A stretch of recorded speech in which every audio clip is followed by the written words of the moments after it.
Hello friends, स्वागत है आपका मेरे यूट्यूब चैनल नुक झोंक ऑडियो लव स्टोरी में। आप सुन रहे हैं मुस्कान शुक्ला द्वारा लिखी हुई कहानी मिस्टर डेविल की मिसेस डेविल। पिछले एपिसोड में आपने सुना, अपने दादाजी के जोर देने पर अभ्युदय शादी के लिए रेडी हो जाता है और वो अचानक से अभ्या से शादी के लिए पूछ लेता है। अभ्या भी उसे शादी के लिए हाँ कर देती है। अब आगे। शादी के समय सभी लोग ग्रे मेंशन में मौजूद थे। अभ्युदय ने खासकर अभिलाष को फोन कर अभ्या के बाकी लोगों को मेंशन बुलवा लिया था।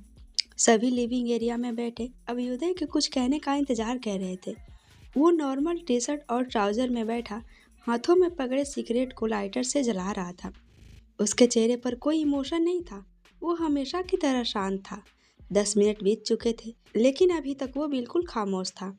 वीर से बर्दाश्त नहीं हुआ और उसने चिढ़कर कहा, ये क्या हरकत है? तूने क्या यहाँ हमें खुद की शक्ल दिखाने के लिए बिठाया है? उसने सिगरेट का गहरा कश भरा और नज़र उठाकर उसकी तरफ देखा। उसकी नज़रें खुद पर महसूस कर उसने अपने शब्दों को संभालते हुए कहा, किंग। इससे पहले वो अपनी बात पूरी करता, दरवाजे से कुणाल उनके वकील मिस्टर चटर्जी के साथ अंदर आया। इस समय उन्हें वहां पर देखकर सभी की निगाहें उन्हें सवालिया अंदाज में देखने लगी। मिस्टर चटर्जी आगे आए और अभ्युदय को ग्रीट कर कहा, गुड इवनिंग किंग। अभ्युदय ने सिर हिलाया और सिगरेट के धुएं को उड़ाते हुए पूछा, मैंने आपसे कुछ काम कहा था। मिस्टर चटर्जी, जी, जैसा आपने कहा था मैंने सारी चीज़ें हैंडल कर लिया। बस आपको और योर हाइनेस को इस पर साइन करने हैं। अभ्युदय की सिगरेट लगभग ख़त्म हो चुकी थी। उसने उसे एस्ट्रे में रखा और उसके हाथ से डॉक्यूमेंट लेकर देखने लगा।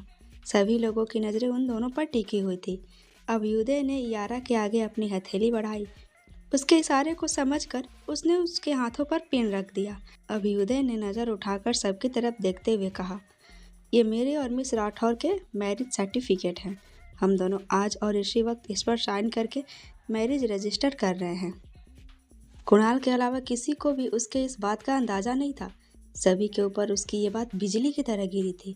अभ्या एक पल के लिए हैरान हो गई, लेकिन अगले ही पर उसने खुद को संभाल लिया।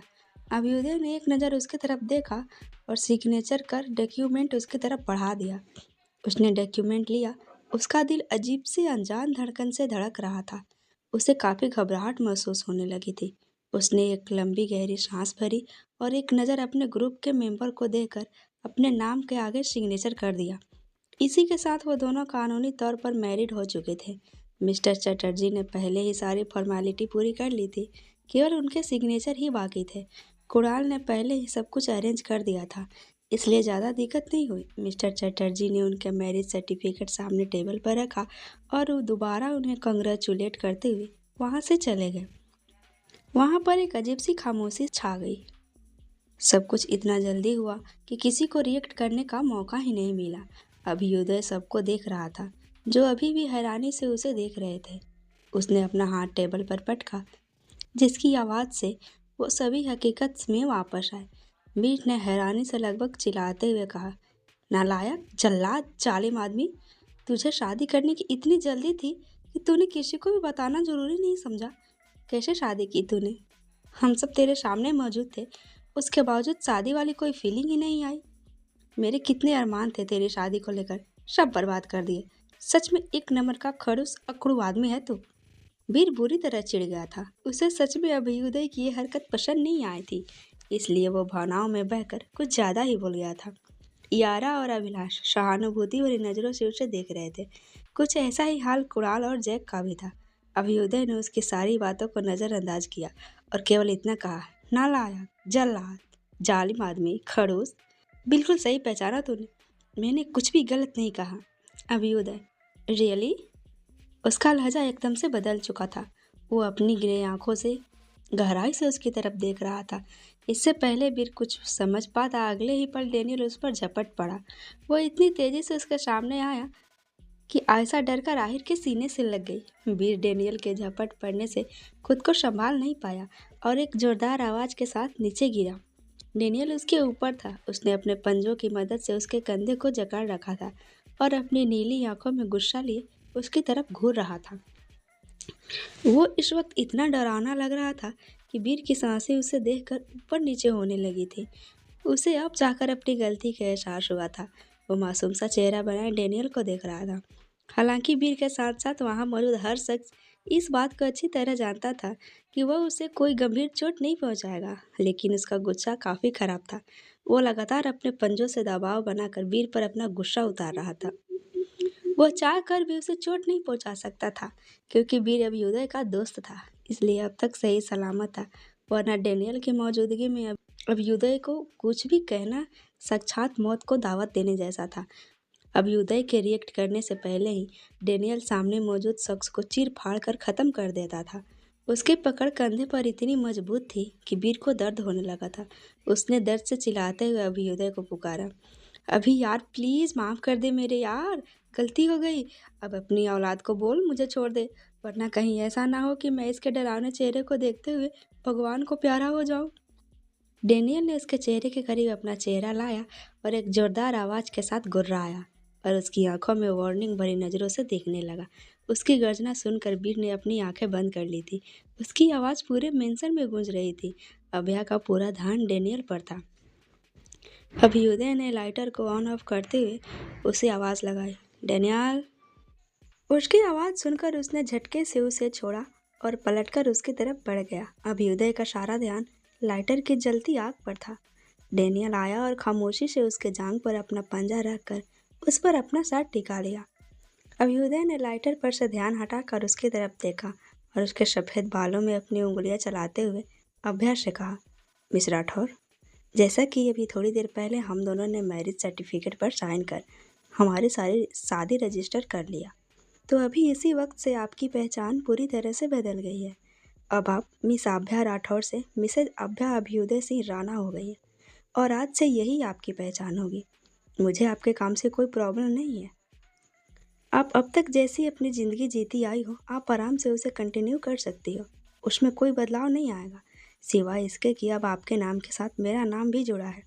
बस इस बात का ख्याल रखिएगा, अभी मैं हमारी शादी पब्लिक नहीं कर रहा हूँ, जिसके मेरे अपने कारण हैं, और इस बारे में किसी को कुछ भी बताना मैं ज़रूरी नहीं समझता। I hope you understand. One more thing, आपको घबराने की ज़रूरत नहीं। आई नो कि आप खुद भी इतनी कैपेबल हो, आपको मेरी कोई ज़रूरत नहीं, मगर फिर भी मैं आपको यकीन दिलाता हूँ कि आपको मेरी तरफ से कोई परेशानी नहीं होगी, चाहे हालात जो भी हो। मैं आपके साथ रहूं या ना रहूं, मगर एक बात हमेशा ध्यान रखिएगा, मेरी लाइफ में आपके अलावा ना कोई था, ना कोई है और ना ही कोई आगे होगा। मैं हमेशा कमिटमेंट में विश्वास रखता हूँ। फिर आपके साथ तो मेरा एक रिश्ता जुड़ गया, इसलिए आपका एक डर तो मैंने दूर कर दिया। रही बात हमारी शादी को पब्लिक करने की जल्दी, तो अपने मैटर को सॉल्व करके मैं हमारी शादी को पब्लिक कर दूंगा। फिर अपनी नज़र उठाकर उसकी हरी आंखों में देखकर बोला, अगर आप चाहो तो यहाँ रुक सकती हो, वरना कल अपने पूरे सामान के साथ यहाँ पर शिफ्ट हो जाइए। सभी खामोशी से उसकी बातें सुन रहे थे। अभया की नज़रें उसके चेहरे पर टिकी हुई थी। उसने जिस तरह से अपनी बात कही थी, एक पल के लिए उसे देखती ही रह गई थी। उसने कितनी सारी बातें कितनी आसानी से उसके सामने जाहिर कर दी थी। अभ्युदय को लगातार पहली बार इतना बोलता देखकर वीर का तो मुंह खुला का खुला रह गया था। अभ्युदय काफ़ी कम बोलता था। अक्सर उसके हिस्से की भी बात वीर या अभिलाष को उसके इशारे को समझकर सामने वाले को कहना पड़ता था, लेकिन आज वो बिना रुके लगातार इतना बोल गया जिससे लगभग वीर के साथ कुणाल, यारा, जैक और अभिलाष को सदमा लग गया था। उनको तो अपने कानों पर यकीन ही नहीं हो रहा था। The great Abhyuday, the devil king, इतना भी बोल सकता है? अभया का जवाब ना पाकर उसने उसे आवाज़ लगाया, मिसेज राणा। उसके ध्यान से अभया का ध्यान उसके चेहरे से हटा, लेकिन उसके मुंह से निकले शब्दों को सुनकर उसकी धड़कन बढ़ गई थी। उसे एक अजीब से एहसास ने घेर लिया। अचानक से उसे काफ़ी अजीब महसूस होने लगा। उसकी नज़र कब झुक गई उसे खुद अंदाज़ा नहीं हुआ। उसने एक लंबी गहरी सांस भरकर खुद को संभाला और सोफे से उठते हुए कहा, मैं कल यहाँ शिफ्ट हो जाऊँगी, फिलहाल आई वांट टू गो। इतना बोलकर उसने हाथों के इशारे से उन तीनों को बाहर आने को कहा और जल्दी से वहाँ से निकल गई। इस वक्त वो उसके सामने रुकना नहीं चाहती थी। उसकी धड़कन बुरी तरह शोर कर रही थी। उसे खुद को शांत करने के लिए वक्त चाहिए था। उसके पीछे बाकी तीनों भी अभ्युदय को ग्रीट कर कर वहाँ से निकल गए। उनके जाने के बाद अभ्युदय अपनी जगह से उठ खड़ा हुआ और अपने कमरे की तरफ चला गया। उसी के पीछे डेनियल भी ऊपर चला गया। उसके जाने के बाद बीर ने कहा, इसके दिमाग में क्या चलता है, उससे जानने के लिए हमें 1-2 जन्म अभी और लेने पड़ेंगे। यारा, you are right sir. King को ऐसे ही हमें झटके देने में मज़ा आता है। जैक, मुझे भी इस बात की उम्मीद नहीं थी। हालांकि उसने वहाँ कहा था कि वो शादी की डेट फिक्स करके उन लोगों को इन्फॉर्म करेगा, मगर वो आज ही शादी कर लेगा और हमें इतना बड़ा झटका देगा, ये लगभग हमारे लिए सोचना नामुमकिन सा था। कुणाल ने एक नज़र उन लोगों को देखा और अपने कमरे में चला गया। उसे याद आया कि लंच टाइम में कैसे अभ्युदय ने उसे कड़े शब्दों में मिस्टर चटर्जी से सारी चीज़ें अरेंज कर बाकी सबसे बातों को छुपाने के लिए कहा था। अब तक उसने ऐसा क्यों किया था, इस बारे में केवल अभ्युदय जानता था। अभिलाष, अब अगर आप लोगों के बातों का सिलसिला ख़त्म हो गया हो तो अपने कमरे में जाएं। किंग का कोई भरोसा नहीं, कब को नया झटका देकर हमारी नींद हराम कर दे, इसलिए जितना वक्त मिले खुद को आराम दे दीजिए। वीर, ये तुमने बिल्कुल ठीक कहा। उस चालाक आदमी का। अगले ही पल तीनों ने उसे घूर कर देखा तो उसने अपने शब्दों को बदलते हुए कहा, आई मीन टू से किंग, मेरा यार, मेरा दोस्त, हमें कोई नया ऑर्डर दे, मैं अपने कमरे में चला। इतना कहकर वो अपने कमरे में चला गया। उसी के पीछे बाकी लोग भी अपने कमरे में आराम करने के लिए चले गए। ग्रे मेंशन से निकलकर अभ्या सीधे अपने घर वापस आ गई। उसके पूरे रास्ते में किसी से कोई बातचीत नहीं की थी। गाड़ी के रुकते ही उसने दरवाज़ा खोला और लगभग डरते हुए घर के अंदर दाखिल हो गई। बाकी तीनों उसे जाते हुए देख रहे थे। रानी डाइनिंग टेबल पर उन चारों का इंतजार कर रही थी। अभ्या को देखते हुए उसने कहा, दीदी आकर खाना खा लो। अभ्या ने बिना उसकी तरफ देखकर जवाब दिया, कोई ज़रूरत नहीं, मुझे भूख नहीं है। वो अपने कमरे में चली गई। तब तक बाकी तीनों अंदर आ चुके थे। रानी ने आयशा से कहा, क्या हुआ, दीदी खाना नहीं खा रही। आयशा ने लापरवाही से सोफे पर पछाड़ते हुए कहा, टेंशन मत लो, अभी अभी शादी करके आई है, नए नए आशासों ने घेर रखा है। रानी ने लगभग चिल्लाते हुए बोला, क्या बोला। आहिर ने अपने कान पर हाथ रखकर चिल्लाते हुए कहा, वही जो तूने सुना। अब खबरदार जो दोबारा इस तरह से चिल्लाकर हमारे कान के पर्दे फाड़े तो। उसने जल्दी जल्दी 2-3 बार हाँ में सर हिलाया और माहिर की तरफ देखने लगी। माहिर ने भी हाँ में सर हिला दिया और सोफे पर बैठ गया। रानी के लिए ये खबर किसी झटके से कम नहीं थी। वो एकदम से लड़खड़ाकर जमीन पर बैठकर और रुआंसा होकर बोली, दीदी ने शादी कर ली और मुझे बताया भी नहीं। आयशा ने बंद आंखों से जवाब दिया, तुझे क्या, हम लोग वहाँ मौजूद थे, उसके बाद भी हमें पता नहीं चला और शादी हो गई। फिर अगर तुझे इस बारे में नहीं पता चला तो कौन सी बड़ी बात हो गई। रानी, मतलब। आयशा ने तोड़ मरोड़ कर शॉर्टकट में उसे बता दिया। रानी मुंह खोले उन सब की तरफ हैरानी से देख रही थी। आहिर, अब ये हैरानी भरे एक्सप्रेशन देना बंद कर और जाकर हमारे लिए मस्त कड़क कॉफ़ी बना कर ला, इस वक्त उसकी बहुत ज़रूरत है। रानी ने गहरी सांस ली और एक नज़र उन सबको देखते हुए किचन में चली गई। उसके जाने के बाद आहिर ने माहिर की तरफ देखते हुए कहा, इतने खामोश क्यों हो भाई। माहिर, कुछ नहीं, बस आज जो कुछ भी हुआ उसके बारे में सोच रहा था। कितना अजीब था ना सब कुछ। आयशा, सच में कुछ पता ही नहीं चला और सब कुछ बस होता चला गया, पता नहीं आगे क्या होगा। आहिर, पर अब हम लोग इसमें कुछ भी नहीं कर सकते। जो कुछ भी हुआ उसमें एए की भी मंजूरी थी। माहिर, मगर फिर भी इस समय मुझे कुछ क्लियर नहीं समझ आ रहा था। जिस तरह से मिस्टर राणा ने अपनी फैमिली वालों से बात की, फिर उनकी शादी की कंडीशन, उसके बाद एकदम से शादी कर लेना, सब कुछ बहुत कॉम्प्लिकेटेड है। आहिर, छोड़ो भाई, इस बारे में सोचकर दिमाग खराब करने से बेहतर होगा कॉफ़ी पीकर थोड़ा आराम करो। वैसे भी जब तक हम सब लोग एक दूसरे के साथ हैं, कोई हमारा कुछ नहीं बिगाड़ सकता। हम चारों एक दूसरे की स्ट्रेंथ हैं। आयशा, काफ़ी कम बार तो सही बातें बोलता है। आयशा, काफ़ी कम बार तो सही बातें बोलता है। आहिर ने घूर कर उसकी तरफ देखा। उसने लापरवाही से कंधे उचका दिए और दोबारा अपनी आंखें बंद कर ली। तब तक रानी उन सबके लिए कॉफ़ी बनाकर ले आई और सबकी तरफ कप बढ़ाया। फिर एक एक अपने हाथों में लेकर माहिर ने पूछा, दीदी को भी दे दें। माहिर, रानी उसके कमरे की तरफ चली गई। बाकी तीनों हल्की फुल्की बातों के साथ कॉफ़ी का मज़ा लेने लगे। रानी ने हल्के से दरवाजे पर दस्तक देते हुए कहा, क्या मैं अंदर आ जाऊं? अंदर से आवाज़ आई, हाँ। वो अंदर चली आई मगर वो उसे कहीं भी नज़र नहीं आई। उसने कॉफ़ी का कप टेबल पर रखते हुए कहा, आपकी कॉफ़ी। उसने चारों तरफ निगाहें दौड़ाई मगर अभ्या कहीं भी नहीं थी।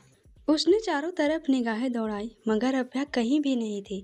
उसने 2 पल तक उसका इंतजार किया, फिर कमरे से बाहर चली गई। इधर बालकनी में अभ्या झूले पर बैठी आसमान में चमकते चांद की तरफ देख रही थी। उस चांद में उसे अभ्युदय का चेहरा नजर आ रहा था। उसे ऐसा लग रहा था कि वो उसे अपनी गहरी निगाहों से देख रहा हो। अभ्या के होठों पर हल्की सी मुस्कुराहट आई और वो बिना पलक झपकाए चांद में अभ्युदय के चेहरे को इमेजिन करते हुए देख रही थी। एकाएक आप हमारी जिंदगी में आए, एकाएक हमें आपसे प्यार हो गया और अब हालात ऐसे हैं कि हम पूरे दिल से सिर्फ आपसे प्यार करते हैं। वो एकदम से झूले से उठ खड़ी हुई और अपनी बाहें फैलाते हुए आसमान में चमकते चांद को देखकर अपनी खुशी जाहिर करते हुए बोली, I belong to you now and forever mister Abhyuday Singh Rana. I love you with all my hearts, you on me. उसके चेहरे पर खुशी और आंखों में चमक साफ नजर आ रही थी। वो उससे पहली नज़र से प्यार करती थी और आज यूँ अचानक वो उसका हो गया। इस एहसास से ही उसे सुकून महसूस हो रहा था। उसने अभ्युदय को पा लिया था, वो जिसे हर लड़की पाने की चाह रखती थी। वो सिर्फ उसका था, उस पर केवल अभ्या का हक था। इधर ग्रे मेंशन में अभ्युदय स्विमिंग पूल के पास शर्टलेस जमीन पर लेटा हुआ था। डेनियल उसके बाजू में बैठा उसकी तरफ देख रहा था। वही अभ्युदय की निगाहें आसमान में चांद पर टिकी हुई थी। डेनियल लगातार उसी की तरफ देख रहा था। वो धीरे से अपनी जगह से खड़ा हुआ और उठकर उसके दूसरी तरफ आकर बैठ गया। उसने अपना पंजा उसके माथे पर रखा तो अभ्युदय ने उसकी तरफ देखा। अभ्युदय ने उसकी नीली आंखों में देखते हुए धीरे से कहा, शी इज माइन। उसने उसकी ग्रे आंखों में देखते हुए हाँ में सिर हिला दिया। अभ्युदय के होठों पर दिलकश मुस्कुराहट फैल गई। उसकी मुस्कुराहट इतनी खूबसूरत थी कि किसी को भी अपनी तरह आकर्षित करने की ताकत रखती थी। ये मुस्कुराहट उसके बाकी मुस्कुराहट से अलग थी। एक अजीब सा कशिश और आकर्षण उसमें था। अभ्युदय ने उस पर से अपनी नज़रें हटाई और चांद की तरफ देखते हुए कहा, कल से सब कुछ बदल जाएगा। डेनियल ने एक नज़र उसकी तरफ देखा, फिर वही उसकी बगल में लेटकर ऊपर आसमान को देखने लगा। दोनों की नज़रें शांत टिकी हुई थी। थोड़ी देर खामोशी के बाद अभ्युदय ने कहा, जंगल चलोगे? डेनियल ने सर ऊपर उठाकर उसकी तरफ देखा। अभ्युदय की आंखों में एक अजीब सी चमक थी, जिसे महसूस करके वो अगले ही पल अपनी जगह से खड़ा हो गया। अभ्युदय ने एक नज़र उससे देखा और तुरंत उठकर दोनों बालकनी की तरफ चले गए। उसने बटन दबाया और सीढ़ियों का रास्ता खोलते ही दोनों मेंशन से बाहर जंगल की तरफ चले गए। अभ्युदय अभी भी शर्टलेस था। दोनों जंगल के उस हिस्से में आ गए। पहले से ही टाइग्रेस और बेबी टाइगर गुफा से बाहर के हिस्से में झरने की तरफ बैठे उसी दिशा की तरफ देख रहे थे। डेनियल को देखते ही दोनों अपनी जगह से खड़े हुए और भागते हुए उन दोनों की तरफ बढ़ गए। बेबी टाइगर झपट कर अभ्युदय के गोद में चढ़ने की कोशिश करने लगा। उसने झुककर उसे उठाया तो वह उसका चेहरा अपने जीभ से चाटने लगा। अभ्युदय ने उसकी बाल पर उंगलियां फिराई और टाइग्रेस के माथे को सहलाया। वही झरने के पास बैठ गया। बेबी टाइगर डेनियल के इर्द गिर्द घूमते हुए वही अभ्युदय के पास आकर बैठ गया। तीनों सामने बहते झरने के पानी को देख रहे थे।